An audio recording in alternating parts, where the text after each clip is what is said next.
முல்லை பெரியாறு அணையை கட்டிய kernel John Penney quicken 185வது பிறந்த நாளை முன்னிட்டு முன்னாள் முதல்வர் OPS லோயர் கேம்பில் உள்ள அவரது மணிமண்டபத்தில் மாலை அணிவித்து மரியாதை செலுத்தினார்.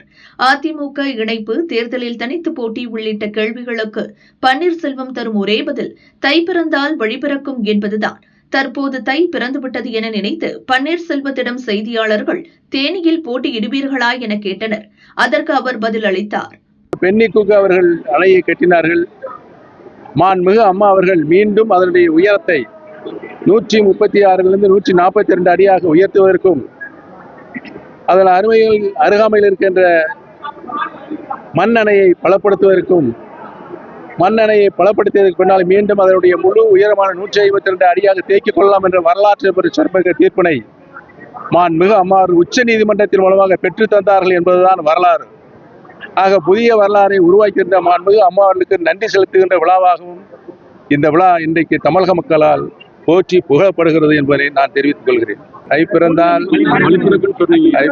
வழி பிறக்கும். இன்றைக்கு தான் பிறந்திருக்கு, நல்ல வழி பிறக்கும் என்பதை தெரிவித்துக் கொள்கிறேன். இந்த தை மாசம் 30 நாளும் இருக்கிறது.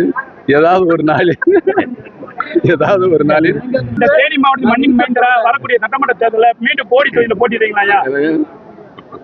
மக்கள் முடிவு செய்வார்கள். அது